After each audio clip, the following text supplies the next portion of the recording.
What are you banned from and why? Horseland.com, you create horse profiles, enter them in quote unquote championship shows, grinding away with multi clicks. Then you breed them and sell their offspring, which carry a percentage of their parents' points. Anyway, I got in trouble for naming my champion horses names like Crazy with Syphilis and Glue Factory, then overbreeding them to the point of diluting a line of a breed, all with champion lines pointing back to those offensive names. It's mild, but horse people are crazy. They banned me for cruelty. I guess the guy's gotta stop horsing around.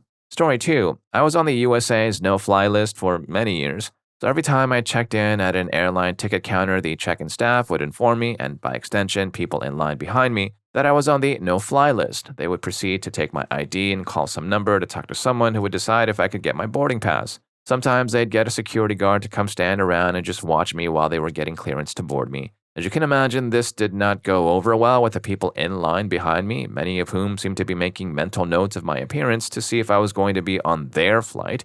So embarrassing. It went a lot more smoothly if I was traveling with friends who couldn't contain their laughter at their friend, the suspect. But if I was alone, they treated me with a lot more suspicion. To this day, I have no idea why I was on it. I'm European/white, albeit darker skinned than most, think Italian and Greek. So it's not a clear-cut case of racial profiling. And I've never been in trouble with the law or anything. The only thing I could think of was that I went to Morocco on holiday a few months prior to what happened on September 11, but I still don't know how they could have known that, and even still, going to Morocco is hardly suspicious activity. Story 3. R/creepy. Got into an argument over how crappy a post was and called a Redditor, quote, a typical Reddit bundle of sticks, unquote. Those were my exact words. It turned out he was actually gay and reported me for hate speech. I had no idea. Mods gave me a 7-day ban, so I replied, thanks for being so reasonable. That's why Reddit pays you the big bucks. Oh wait, permanent ban and blocked from messaging mods. Story 4. eBay. I was a seller on eBay for years, sold websites, was actually the seller that popularized the business websites. It was around 2001 when I decided to list a real estate website and it sold for around $500, so I tried a few more. Ended up turning into a pretty lucrative business at the peak selling 4 to 5 websites a night. Other people/businesses saw how lucrative it was and jumped in. No big deal. Competition is good. When Meg Whitman became CEO, eBay changed. The way sellers were rated was completely changed. Sellers could only leave positive feedback for buyers, which opened the door for all kinds of scams on the sellers. They introduced the star rating system and changed the search for items from showing the items that were going to end next to best match, which was just based on your star rating. A lot of our competition was a few companies that appeared to be based out of China. They started making buyer accounts and buying any auction that was fairly cheap. Then they would leave 1 star down the board and negative feedback. I contacted eBay about it. I was in the top tier of power sellers, so I had a phone number to call, etc. They literally told me to provide better customer service to the people leaving this false negative feedback. It only took about a month for my auctions to no longer appear at all in the search results unless you were on about page 5 when they had seconds left on them. I ended up crossing the threshold that eBay allows for negative, positive feedback and star ratings, and they closed my account. That didn't stop them from demanding I pay the $2,000 in auction fees for all the auctions they had just ended. I refused to pay. Myself and my immediate family are banned from eBay for life as a result. Story 5. I'm banned from owning my own Disneyland pass. I have to be sponsored by my wife because when I had one at the age of 19 and I was deployed, my card expired, so I missed 2 months of payments and had no way of getting a hold of them. Truth is, I didn't even realize it had happened, a grand total of $43. So when I went like 5 years later and tried to buy one, not only was I treated like a piece of crap, but when I requested a manager to explain everything, they concluded with a lifetime ban on owning a pass on my own. I stay level-headed, but I have a low tolerance for BS. Doesn't matter now because I moved up to NorCal, but the whole situation was just lame. Story 6. I got banned from the community college I was attending. My brother had gotten into a car accident, accidentally ending a guy on a motorcycle. That guy's sister was in all my classes and the court case was ongoing. They told me I had to take an incomplete for all my classes and stop attending. It's been 10 years and I'm about to try again for my college education. Story 7. Sears, the loss prevention team there, pulled off a lot of thefts and pinned it on several other employees, including myself. They also started embezzling tens of thousands of dollars. Upper management caught on when these thefts or transactions were regularly happening, but only in hardware and electronics and nowhere else. Took a few years, but all of them were arrested. I had a mugshot in store for their records and was held against my will and forced to make a confession and sign a document which they had to proofread before letting me out to even use a restroom or call anyone. Also, they never enforced it on me as I've been there and other seers since. I consulted lawyers that wanted $5K up front plus 40% of settlement and whatever their cost of business was. I didn't have $5K, plus I probably, after their cost of business from lunches to jet flights, would have probably ended up being able to buy a pack of gum. I'm not the suing type of person, just things to be made whole, and my 10 hours is nothing to the 7 to 10, guessing, years he got being someone's girlfriend. I lost a minimum wage / commission, whichever is greater, that I hated. Story 8. Got banned from an awesome Italian restaurant in Flowery Branch, GA, named Finny's after I kissed my girlfriend on her cheek as we entered the restaurant while I held the door for her. About an hour later, after we ate and paid, I had my waiter come tell me the manager was watching you eat from her house on the security camera and saw you doing stuff with your girlfriend. Police will be called if you come back. The only thing I did was hold her hand, hold the door, and kiss her on the cheek. It's all right, though. I go to Napoli's now across the street. They don't watch me on camera and accuse me of things. Story 9. I may or may not be banned from a local game store. August 2012, I moved in with a pair of friends who are a couple. Then the store, let's call it Rogue Robot because that's what it's called, opens up. We're all gamers and it's close to our place, so we hang out there a lot. I've been friends with the owner for years since he and I used to hang out at the old game store that closed in the same location. So me, this guy, and this girl are living together and spending a lot of time hanging out at the store. Then I start hanging out with just a girl a lot as we have a lot in common, and hey, why not, right? Then the girl expresses her feelings for me, and she's like a 10 while I'm like a 6, so that's cool. But she's with this other guy and he's paying a third of the rent and he's a friend, so I try really hard not to mess up their relationship. But I remain friends with the girl and let her know that I'd be interested in her if she were single. Also, during this time, the guy becomes friends with the store owner, who then starts telling the guy that I tried to get him in the back and steal his girlfriend. Absolutely ridiculous, never had an interest in her, and would never do that to a friend. November 2012, girl breaks up with guy. She had asked me about this beforehand because, we were good friends and she needed advice. I did everything I could to make sure she was breaking up with him for her own independent reasons and that she wasn't breaking up with him to be with me. I mean, I liked her and all, but I didn't want to be with a girl who might turn around and do that to me. Plus, rent. She assured me that the relationship had just gone on a lot longer than she had ever planned, and that moving in with him had made her realize that the relationship was becoming more serious than she ever wanted it to be. So she has her own independent reasons for breaking up with this guy. Great. Sucks that my rent is going to go up, but I'm not going to stand in her way and convince her to stay in a relationship that she doesn't want to be in. So the girl breaks up with the guy. I come home from work and he's angry at me, talking about how the store owner warned him that I was going to steal his girl or whatever. Storms out, spends the night at the store owner's place, comes back the next day to get his stuff, barely talks to me. I try to talk to the store owner and confront him about his accusations toward me. No response. Maybe a week later, the girl and guy get together for lunch and a sort of final closure talk. Guy tells the girl and the girl later passes on to me that we're both banned from the store. Whatever, there's a better store across town, worth the drive. Also, I'm marrying the girl in July. Story 10. Pizza Street. It's a buffet pizza restaurant. When I was 17, I went there and ordered a cola. They gave me a glass and I filled it with cola. The manager comes to my table while I'm enjoying my crappy pizza and holds his hands out and demands $1.50. I ask why, and he says that I have a water glass, so he says I clearly ordered water. I didn't order water. They gave me the wrong glass. I'm sure he gets this all the time, so I go up to the front to see if they're out of the water glasses. The guy says they are, so they were giving everyone a soda glass. He says this right to both of us. Then the manager says that I still owe him $1.50 because it's a fee for the glass, not the soda. Are you freaking kidding me? I tell him no. He threatens to call the cops for stealing. I'm young and dumb, so I stand up and start yelling at him. He kicks me out. I refuse to leave. He calls the cops. The cops escort me out of Pizza Street. I tell the cop what happened. He does not believe me, so I tell him to ask the guy inside about the glasses. The guy inside says they were out of soda glasses. The cop goes in and gives the owner a talking to and comes out and out of his own pocket refunds my money. I'm 30 now, still haven't forgiven them. And that, kids, is why you always carry your own personal prepaid soda cup to avoid accidental glass-related felonies, Story 11. r/Black People Twitter.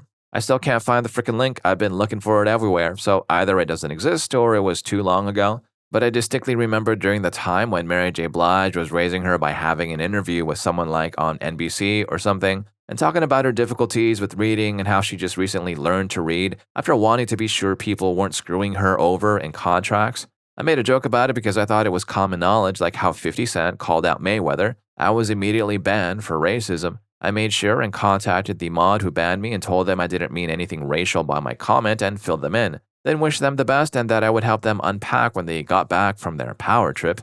Story 12. Oh, one of my favorite stories to tell, though this thread is kinda old, so it probably won't get noticed, but I'll give it a shot. Crunchyroll. Why? Well, see, they became the official sponsors of this awful comic making program called Kamipo, and I had already spent my money on it and felt severely ripped off by the lack of promised features and the English version being directly inferior to the Japanese version in terms of content. So when they decided to run a contest where you could submit a comic made with Kamipo and win DLC for the program, I decided to get a little bit of petty revenge. I intentionally wrote something that was as generic, pandering, and kissed as much of Crunchyroll and Kamipo's bum as possible. In the end, just as I expected with my carefully crafted pile of crap, I won second place in the contest. And then the trap was set, without them even realizing it. After they had announced me winner and I received my prize, which was also crap that the Japanese version got for free, and they were charging English users $15 for, I decided to reveal my dirty trick. The pages of my comic were actually an animated GIF with 2 frames that took several minutes to change frames. Nobody noticed before I had already been proclaimed winner. What was on the second frame? A clone of the existing comic page, but with all the dialogue rewritten to absolutely slam Crunchyroll and Kamipo for screwing over the consumer and basically putting out a bunch of crappy content. The same day I posted on their forums and Kamipo's Facebook account that I had tricked them all, I found myself swiftly banned from both Kamipo's page and the entirety of Crunchyroll, but not regular ban. Oh no, I am officially IP banned from making an account at Crunchyroll, which was incredibly easy to bypass, mind you. Not only did they ban me, but they actually went and deleted all of my posts, all of my comic pages uploaded to the gallery, and would delete the posts of anyone posting about the incident. For a while in the small Kamipo community, I was a legend for doing what they all wanted to do and saying what they all wanted to say, but none of them did. Story 13. When I was 13, I used to sneak into my local university's athletic center to play soccer. Me and my friends would sneak underneath a fence and play on the really nice surface they had instead of the crappy free fields around the corner. We got caught one too many times and the facilities guy banned me for life. Fast forward 5 years, I attend university. Which one, you might ask? The very same one I'm banned from, the athletic center. I end up playing on the soccer team. One day, I'm practicing on my own on one of the pitches, and the facilities guy comes out and says, "Oh no, you can't be here, I remember you." I then showed him my team gear, saying, "Nope, I can use these now," and he angrily acknowledged no more ban. Story 14. A bored 13-year-old boy is a cause for caution. When there are 4 13-year-old boys and all of them are bored, it's a recipe for disaster. My Boy Scout patrol had been on our way to some campsite or another when our method of transportation started to cough and sputter, all in a way that suggested something might be wrong with it. Citing a desire to fix the issue before it became a real problem, the car's driver, who was also our scout master, pulled off at the first parking lot he could find, which happened to be in front of a gas station. We were instructed to stay within earshot while he attempted to get his vehicle running right again. While that really shouldn't have been a difficult mandate to follow, at the time it felt like a severe limitation. After all, the only things in the area were the aforementioned gas station, a large expanse of flat nothingness, and a bit of unfortunate roadkill by the roadside.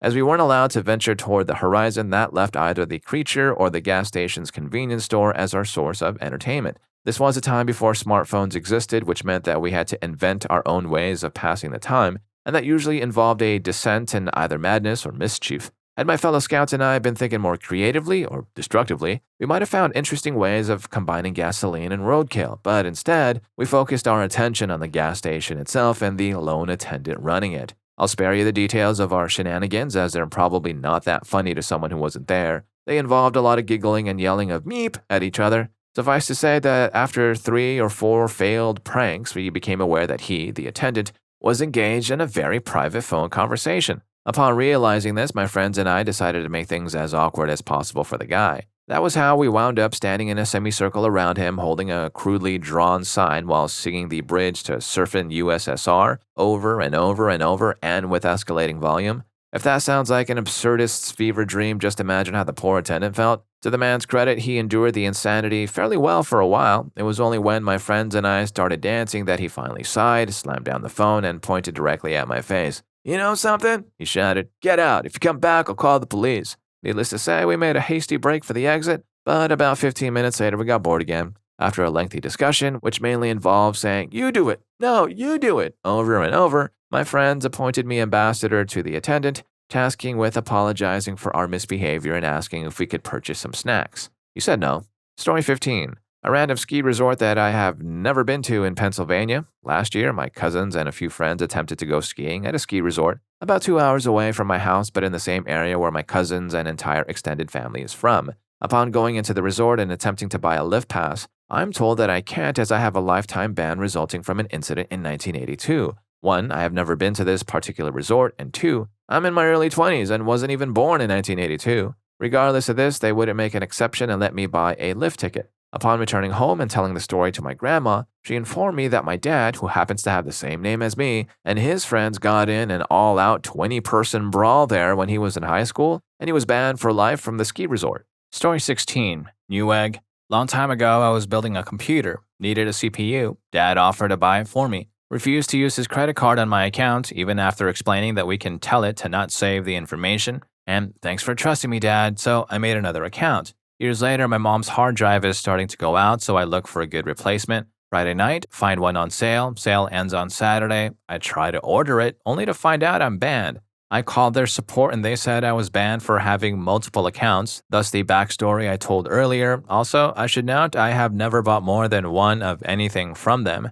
I asked them if they could unban me so I could buy this hard drive. Well, I'll forward this to our accounts management department, but they only work Monday through Friday, 8 a.m. to 5 p.m. Okay, the hard drive I'm trying to buy from you right now is on sale right now, and that sale ends tomorrow, so getting unbanned on Monday will cause me to miss out on the sale. Yeah, that's too bad. Anything else I can help you with? I hung up on them and went to CompUSA's website, now Tiger Direct, and found the exact same hard drive for $1 cheaper, and they weren't even having a sale at the time. Tiger Direct has been my go-to for computer parts ever since. Newegg, go screw yourselves. Story 17. Reddit's Minecraft server. One of the admins who took the game way too seriously and loved to start drama was always giving my friends and I crap. A picture of him during a group webcam chat had started circulating, showing that he looks, well, exactly what you'd expect a Reddit Minecraft server admin to look like, 300-400 pounds. He claimed I was doxing him by spreading the already publicly shared picture of him, and even got my old Reddit account shadow banned. And if any of these stories are getting to you, don't forget to hit that subscribe and like button for more videos just like this. Story 18. When I was 16, my friend and I were in a high school video class together where we made a weekly news program for our high school. Well, a few weeks before the draft, I contacted the Vikings to ask permission to record the draft party, and at that time it was held at their training facilities at Winter Park. We got permission to film, and the press person from the Vikings even got us a press pass so we could go all around the party and film what we wanted without being pestered. The only place he told us not to go was to any press conferences. So for a while, we stayed in the main building and taped people's reactions to our first round pick and everything. And while doing that, we got into a discussion with a writer for a small Minnesota newspaper who saw our press passes and wanted to know why a couple of 16-year-olds had them. We told him how and why we had them and where we couldn't go. At that point, he said they were just about to start the press conference to discuss our first of 2 first-round picks that year and to come over and film it anyway since there were so many people anyway. Well, we decided to go ahead and head over since it was actually just the reception area of the main entrance of the building and was easy to find. We got set up and filmed the discussion of the pick and afterwards left our camera standing and started to wait for the second pick when I saw Ziggy Wilf, owner of the Vikings, talking with a few media members. I saw him see my friend and I and then noticed him making a small head motion our way, and about 5 seconds later there were 2 large security guards standing in front of us asking who we were and who we were with. We very sheepishly said we were from our local cable access channel since the show runs on that after our school sees it, but he didn't care and told us to get out, not to come back, so that's the story. If anyone has any other questions, feel free to ask. I got about an hour and a half before work. Story 19. 4 different bar jukeboxes. The first was for queuing up Sloop John B by the Beach Boys 20 times in a row. Still kind of surprised the machine let me pull that off and that there was no on-off switch. They actually had to unplug it after the 8th or 9th play. People wanted me gone. The second and third were both from my habit of slipping Weird Al songs in with the normal Saturday night rotation. People are complaining. Whatever. The fourth was a few weeks ago. Some intoxicated girls had lined up probably $50 worth of crappy country and weren't letting anyone else near the jukebox. Fortunately, there's an app and it lets you pay an extra credit to jump the line and have your song play next. So I played Sufjan Stevens' 25-minute Impossible Soul, followed by all 20 minutes of The Diamond Sea by Sonic Youth. Long story short, I don't think they ever got the refunds that they demanded. Story 20. I'm banned from my favorite burger joint. Proof that no good deed goes unpunished is true. About 2 years ago, I was searching Yelp for recommendations on a great cheeseburger. Turns out a new place opened up a couple of miles from me, so I headed there for lunch. I'm pretty sure it was the best burger I've ever had. The owner and I struck up a conversation and became friends over my next few visits in a short period of time as I tried a few things from the menu. I work for a private jet charter company in the LA area, and we have a client from the East Coast who wants In-N-Out burgers anytime he flies out of our airport. I mentioned to the owner, let's call him Eric, that I had a client who would love his burger and that if these schedules ever worked out, I'd love to put his food on the plane. Eric was excited at the prospect, and I told my client about the place, and he too got excited to try it. After about 1.5 years, the stars aligned, and I was able to cater from this place for a flight. I called Eric and told him I was placing an order for the client we talked about, and Eric said he wouldn't do it. I replied with, "You promised me you'd do it. I've been talking up your burgers for a long time, and the client is excited about it, so yes, you are doing it." After some back and forth, I agreed to be there at 3:30 p.m. for a 4 p.m. flight. I made it very clear I had no time to mess around and that I wanted the food as fresh as possible. No problem. Well, the client called at noon to say he wanted to fly at 2 p.m. I called the restaurant and gave the chick who answered the phone the change. I showed up right at 1:30 p.m. like I said I would, and nobody knew anything about the change. I go crazy and everyone scrambles to prepare the food as quickly as possible. I just barely make it to the plane right as the client pulls up. I'm slinging 14 orders of food to the flight attendant as fast as I can, and they close the door and away they go. A couple of days later, I get a text from Eric that says, and I quote, "Jeff, I hope that everyone was happy with their meals. I heard that you came in to pick up after telling me you would come in at 4:15. I will not tolerate dishonesty, nor will I know how to deal with dishonest people. Therefore, I am asking you to never again use our restaurant for either business or personal reasons." Anyway, we went back and forth, and now I'm blackballed from Yelp's 60-ish best restaurant in America because I tried to do him a favor and make a great client happy. Oh, I forgot to mention the client didn't like the burgers? Ha, sigh. Story 21. At 13, I received a 5-year ban from a crappy mall for climbing up a wall, playing hide and seek, and jumping into a fountain. More than once. They put my picture up in the office. At 15, I was asked to never return to Jesus camp after I was caught making out with another girl in the boys' cabin. Oh, and I pierced a bunch of kids' ears and one girl's belly button. They were mad about that too.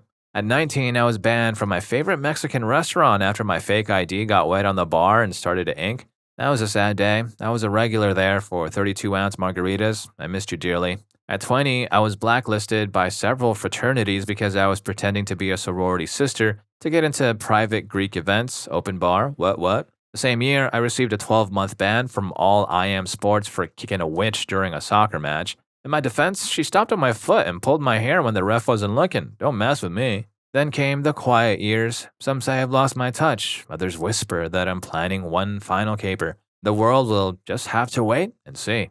Story 22. I have a friend who's banned from Nauru. He literally tried to invade the island with hired mercenaries from Samoa and Tonga. I'll tell the whole story if enough people are interested. My Mormon friend just came back from his mission in Tonga, and he was talking about invading the nearby island Nauru and overthrowing their government since they banned Mormon missionaries. I didn't think he was serious, but sure enough, a few months after having this conversation, I received a phone call from Yaren prison where he and a bunch of Tongan volunteers were detained. He armed a bunch of Tongan Mormons with rifles and took an entire village. They had a standoff with local police forces for a while. No one was injured though, and it only ended when the police threatened to notify the Australian government and then have them prosecuted to the fullest extent. Sure enough, they surrendered and no charges were pressed, but they had to agree never to return to Nauru. I may be leaving out a lot of details, but that's about the gist of it. Story 23. I am banned from 3 cruise lines, Princess Line, Cunard Line, and P&O Cruises.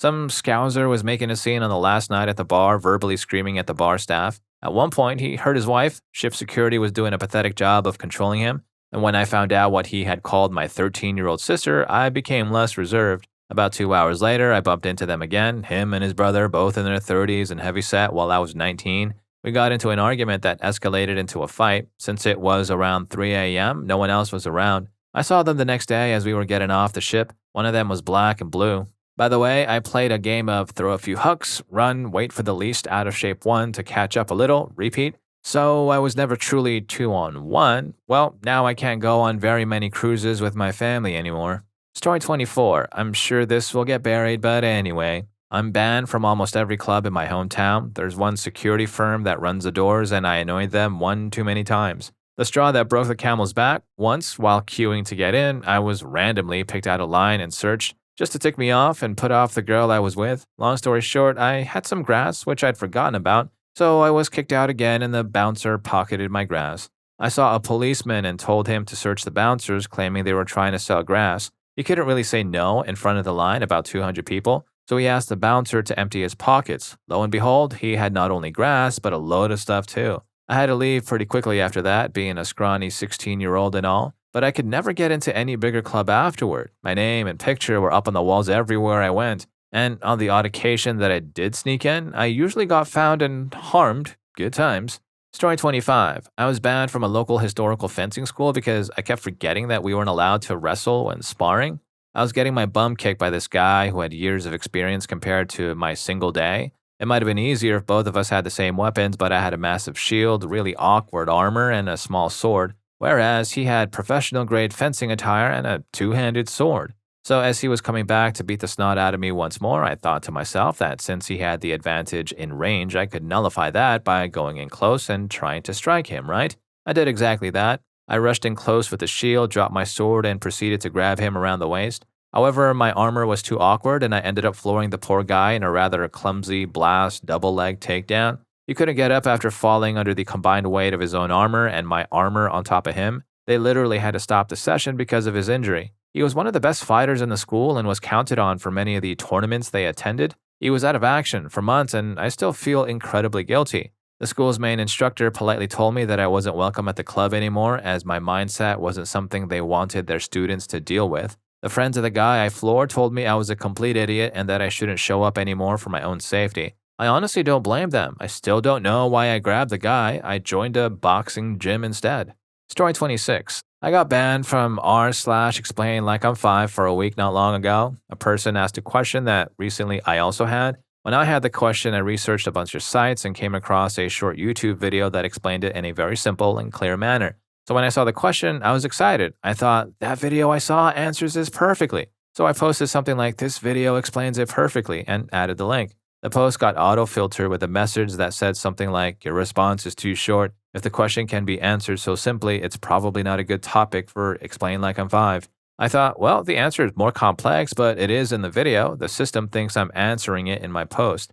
So I resubmitted the post with more text so it won't get filtered. I said, I recently had this exact question and I found a video that explains it perfectly. I tried to post it, but the auto-filter said my response was too short. I could type out the explanation, but it would be redundant. It's better with the illustrations in the video. Hopefully this is enough text to keep it from getting filtered. Then I got banned for intentionally circumventing the filter. I tried to explain it to the mod that I was constructively contributing and not causing trouble, but they basically said, rules are rules. I thought it was kind of crappy, but whatever, not a huge deal. It was just my only band story to share. Story 27. Playing golf at naval stations in Southern California. On a par 3, I hit near the next tee box. I called 4, but a guy picked up my ball and threw it over the fence. I went to discuss this with this guy. He started throwing punches first. He lost. I went back to playing golf, but was later arrested. By the way, no alcohol was involved. I was completely confused as I had only defended myself. Even the base police would not say a word. They were completely silent as I was booked and released. I later found out the guy that I got into it with was playing with his dad, a retired general. Apparently, the general didn't like seeing his bully son get his bum handed to him by a 55-year-old man. He directed the base police to arrest me and later directed the base commander to ban me. Site, North Island Naval Air Station, August 2013. Story 28. I got banned from a subreddit, r/NSA leaks. The admin's username was u/nice try NSA. I looked him up to see if I could find him just because I was curious and bored. Found out he was a convicted felon who still owned guns and acted like an internet tough guy hacker. He claimed to be part of Anonymous and was very proud of it. I was curious if I could mess with him a bit. I got some info on him and had some friends call him. We told him we were from Twitter and we were going to take down his Anonymous Legan Twitter file. He flipped out and told us we didn't know who we were messing with. We then followed him around on Reddit a bit and would just comment when he did. He would always comment on submissions in like r/news or r/world news and point out pedantic rule violations. So we began to comment after him and be like, Michael, you are so right. Thank you for showing this man the error of their ways. Turns out he's now being indicted for an actual hacking attempt gone wrong, lol. In hindsight, it's kind of dumb and I wasted a bunch of time over the course of a day or two trying to track this guy down, but damn, I just wanted to see if his talk was hubris or real. Turns out it was all hubris. Story 29. Local Best Buy banned me, but has never enforced it. You know how it is, can't move 3 feet in there without an employee asking to help you every 30 seconds. I was in the store for less than 10 minutes just browsing when I'd been approached multiple times about, can I help you? To the point it was aggravating. Finally, I replied which department is the best to shoplift from. Obviously, I was asked to leave. 6 months later, I went in there and no one said anything to me, but they still pester the crap out of you when you are trying to look at something. Story 30. From a doctor's office in my hometown. I worked at a welfare center during my civil service in Germany and I needed a document from them. I called and they said I could pick it up in the afternoon. Now, this was a really important document. It was needed for the nurses to work on the weekend and it was Friday. When I showed up, they didn't have it. This wasn't the first time, so I told them that they weren't mentally capable of understanding what that paper meant for our client. The doctor then kicked me out. Story 31. This happened at Burger King at Fort Benning, Main Post. I went in and asked for a chicken Caesar salad. The lady behind the counter asked me what kind of dressing I wanted. I repeated that I asked for a chicken Caesar salad. She asked me again what kind of dressing I wanted. I then asked if this was some kind of joke. Where were the hidden cameras? What show was I on? And was I about to meet Ashton Kutcher? She got fed up, so she called the manager out to ask what was going on. I told this gentleman I wanted a chicken Caesar salad. He then asked what kind of dressing I wanted. I was really annoyed, so I responded, well, considering I ordered a chicken Caesar salad, I suppose I'd like Caesar dressing on my Caesar salad. He replied, sir, there's no need to be rude. And I said, there's no need to be goddamn so slow. What's next? Having to clarify if I want cheese on my cheeseburger? Should I be worried that my soda might not come with a cup? He told me to leave, stating I was very rude and disrespectful. As I was walking out the door, I yelled back, at least I know how to make a flippin' salad. I was definitely having a bad day that day. Story 32. I'm banned from about half of the local golf courses. I've loved golf for as long as I played it. I was never good, but I still loved to play. I had some friends I played with regularly, and when we turned 18 and could then rent golf carts, we might have gone a bit too hard. If you're making a sports metaphor, do you have to stay within the same sport? We developed a form of highland golf in which the driver would accelerate to maximum speed and the passenger would hang out the side of the cart and try to hit the ball one-handed. We actually got pretty good at this technique, but the course owners or managers never saw it in a friendly way. They took care of a few of them. We were never allowed back. On one course, they were renovating holes 13 and 14 on the backside, and the fairway was actually brown as it was just mud, though the green was intact. Highland golf did not stop for rain, nor sleet, nor snow, and certainly not for mud. We viewed it as just a very large hazard and played both holes. Well, we played both a bit because one cart ran too hard and got stuck in the mud. Even though its batteries went out trying to escape, it went out looking very cool with mud sprayed up all the sides and everything really cool. The last course we got banned from, we had played an early round, but it had been raining since the evening before. Not much, just very misty, but enough for dew and dampness. We played only the back 9, and on the 9th to 18th hole, I got the cart going extremely fast and found out that with damp grass, you can Tokyo drift super hard, like 88 miles per hour into the future, and do some pretty sweet donuts. I pulled my buddy on board and we went for a really strong dolphin tail snap into a one-handed Highland drive. Unfortunately, my friend was ejected from the cart though. I've never seen a faceplant go for a longer distance. I swear, he ate grass for like 15 feet, legs pointed nearly to the sky, golf club long gone. Just a minor setback, but I guess management saw it and they walked over with like suits and everything and said, please leave right now without making a fuss. So we split. I haven't golfed in years. Story 33. My local bowling alley, but I'm older now, so they wouldn't recognize me. After bowling 2 balls at once, one of the balls got stuck at the end of the lane. I informed the manager who called in a worker to go retrieve my ball because I wasn't allowed to. So after about 10 minutes, I said screw it and launched the heaviest bowling ball into the lane to try and resolve the issue. Just as I threw my ball, the worker came up from behind the pins and stepped into the lane, only to have his ankle obliterated by the ball. He was screaming in agony as I sprinted out of there with my cousin. Story 34. I'm banned from operating any go-kart in the city of Euless, Texas. Worked at a crappy arcade place in high school that had indoor go-karts and decided to take them off the track through the game room one night after close. I put burn marks into the carpet from breaking, and then as I was trying to put the cart back on the track, I caught the corner of the door frame and cracked the wall all the way up to the ceiling. The manager threatened to have me arrested, but I just got fired instead. The police officer then informed me I was banned for life from riding go-karts in the city. Got my job back a week later. Story 35. Donut King at the local mall. I asked for the milkshake and 2 cinnamon donuts special. After a few minutes, they handed me the milkshake. I asked where the donuts were, and they said, sorry, we ran out. I'm like, okay, can I get $1 off or maybe just one of the iced ones or something? They called security and I got escorted out. Most people I tell this to will assume I was being loud or belligerent or intoxicated or all of the above. But honestly, I was calm and relaxed and logical. It wasn't so much the $2 worth of donuts. If they had just said, we are out of donuts before I ordered, I would have just ordered something else. Not sure what the inflation-adjusted donut market is like, but it was 20 years ago. It's probably like nearly 3 iced and cream filled in today's donuts. And if any of these stories got to you, here's more for you. YouTube thinks you're gonna love this. I'll catch you in that video.